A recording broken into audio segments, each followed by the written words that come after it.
دايما كله جوه بس الحفله كل الدروع. طبعا انتوا اكيد مستغربين انا لابسه كده ليه، بس احنا النهارده كنا بنحضر حفله تخرج اول دفعه من طب اسنان.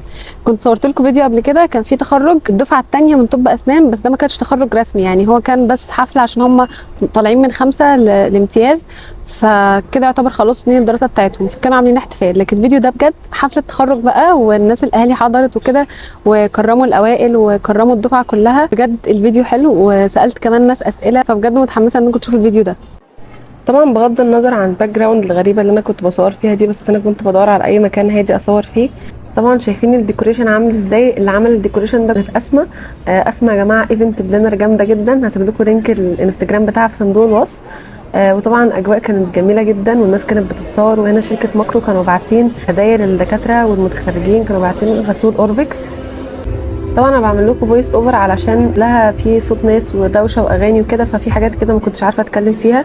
طبعا دول الاورجنايزرز اصدقائي. شايفين يا جماعه الناس شياكه ازاي. كنا نازلين علشان ننظم معاهم في الحفله.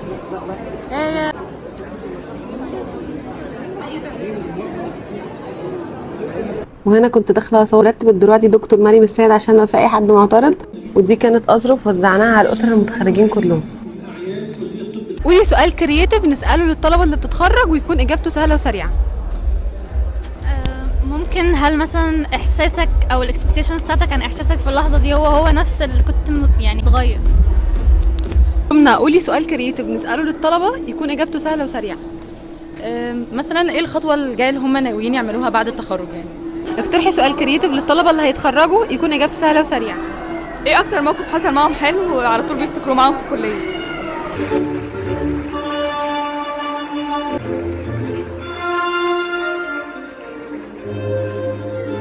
الأولى من كلية الطب وجراحة الفم والأسنان جامعة الزقازيق.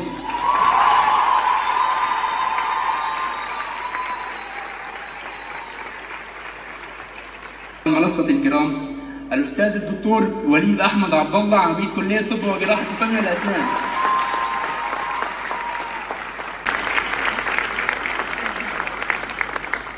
ولتحل البركة على حفلنا نستمع لخير الكلام يتلوه على مسامعكم الزميل يوسف السيد عبد الحليم.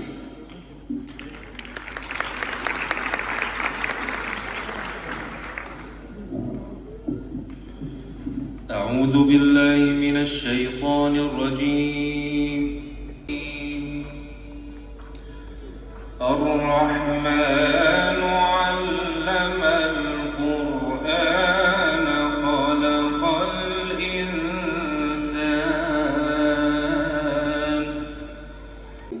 الدعوة بتاعته دي بتبقى صعبة وانت مش عارف اللخبطة اللي ممكن تحصل لك من دعوة واحد غلبان.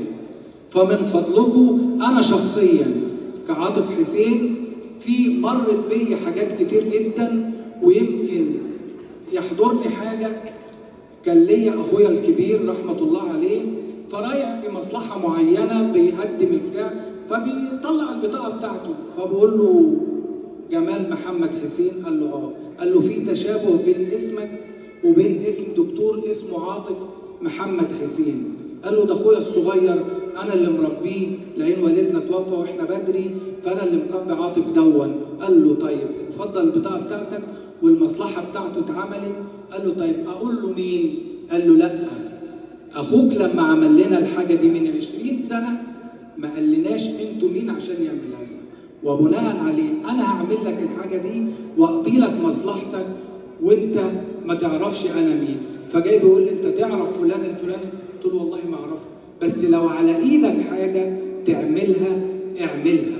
لو على ايدك حاجه تعملها لمريض غلبان محتاجك اعملها. هيدعي لك دعوه والله ما انت عارف الدعوه دي ممكن توصلك لفين. ما تستهونش بالحاجه دي. انا سعيد بيك.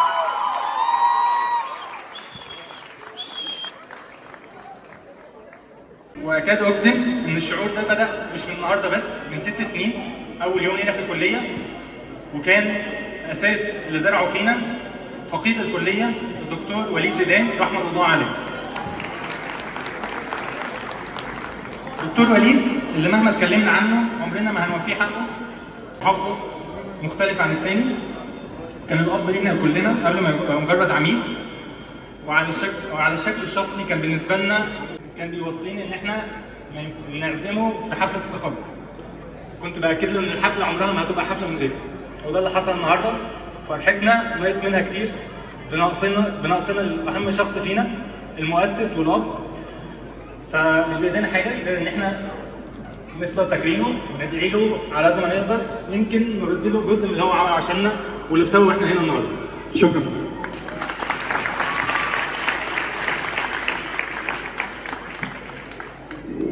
مر الوقت سريعا وانتهى حفلنا، واصبح زملائنا خريجين وخريجات واطباء اسنان رسميين. نتوجه بالشكر لجميع الساده الحضور وضيوف المنصه الكرام، والشكر كل الشكر لاتحاد الطلاب الطبي وجراحه الفم والاسنان جامعه الزقازيق، وممثلهم رئيس الاتحاد الدكتور محمد حاتم ونائبه الدكتور محمد فخري على المجهود الجبار الذي بذلوه لتنظيم هذا الحفل.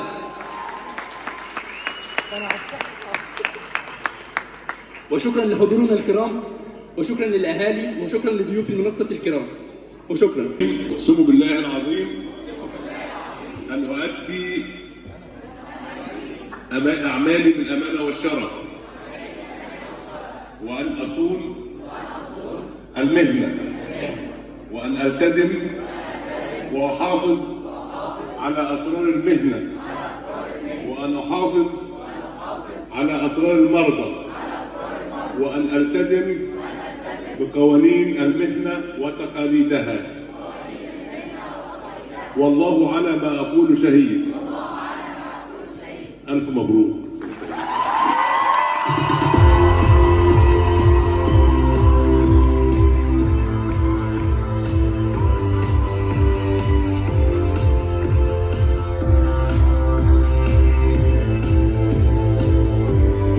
ايه رايكم في الحفله؟ بصراحة التنظيم كان جميل، الأجواء كانت كويسة، الناس كانت مبسوطة، الحفلة كلها مشيت زي ما احنا كنا مخططين ليها ويمكن أكتر كمان، لأن كان في فقرات كتير كانت ملغية ورجعت تاني. الحياة كانت كويسة جوه، ويعني لميدو قزة وأحمد قزة الدي جي بتاعنا اللي من غيرهم يعني يومنا ما كانش هيكمل. في الآخر فرحونا، هيصوا معانا وانبسطنا كلنا. دكتور احمد ابراهيم، لو رجع بيك الزمن تاني هتدخل طب اسنان تاني ولا لا، وليه؟ طيب هو انا بالنسبه لي بصراحه بنسبه كبيره كنت هدخلها تاني عادي. هو ما كانتش رغبتي قوي، بس انا جيت اقتنعت بيها في اخر ثالثه ثانوي. لو رجع بيا الزمن هرجع تاني. يمكن كمان فكره ان احنا كنا اول دفعه، فكانت الروح بالنسبه لنا علقتنا شويه بالكليه، كنا مترابطين شويه. ايه السبب اللي خلاك تدخل طب اسنان؟ بصراحه انا كنت مفضل الاسنان اكتر من البشري، بسبب بس فكره ان كنت انا انسان بيحب البراكتيكال اكتر، ما بحبش النظر كتير، ما بحبش الحفظ الكتير. فهي حسيت ان هي هتبقى مناسبه لشغفي وقدراتي، هشتغل كتير وهمشي ايدي كتير، بس في نفس الوقت فيها جزء نظري، بس مش هيبقى ايه العائق بالنسبه لي يعني. تهدي نجاحك ده لمين؟ اكيد مش هديه غير لاسرتي اللي هم دعموا قد كده. هو انا كنت زمان قد كده. ايه اكتر حاجه هونت عليكي في سنين الكليه؟ ماما ومحدش تاني ليه جمال عليا. بس علشان انا هضربها دلوقتي. بر الوالدين. طب اسالك سؤال تاني، ايه اصعب لحظه عدت عليك في الكليه؟ والله هي كلها لحظات صعبه يعني، ربنا ما يكتبها على حد، بس احنا بقينا هنا النهارده يعني، فالحمد لله. لو رجع بيك الزمن تاني هتدخلي طب اسنان تاني ولا لا؟ يعني للاسف كنت هدخلها. ايه؟ ليه؟ عشان قشطه كان فيها حاجات صعبه، بس هي في الاول وفي الاخر رحله لذيذه يعني، ودلوقتي مع ناس لذيذه، وشاوت اوت لكل دكاترتنا عشان بحبهم قوي، وهم هونوا علينا الحوار شويه يعني. بس مين اكتر دكتور بتحبيه في الكليه؟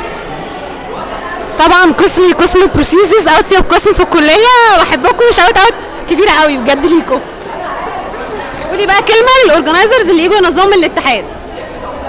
والله يا شباب شكرا بجد على مجهودكم كلكم، باين المجهود وباين الصرف وباين حاجات كتير خالص، فشكرا، وان شاء الله تترد لكم كده في حفلات تخرجكم كلكم قريب ان شاء الله، تلاقوا برضو اللي يقف معاكم كده وينظم لكم الموضوع.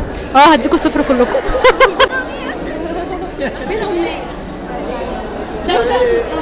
لسه كنت بسالها مين اكتر ناس هونت عليك في الكليه، ما قالتش اسمكم. ما قالتش اسمكم. مش بنشوفها ولا كانت بتخرج معانا وكانتش بتقابلنا ولا كانت بنكلمها كده ما تردش علينا. ريري المتفوقه دي كانتش بتكلمنا، ده سر تفوقها، لان لو كانت كلمتنا ما كانتش اتفوقت.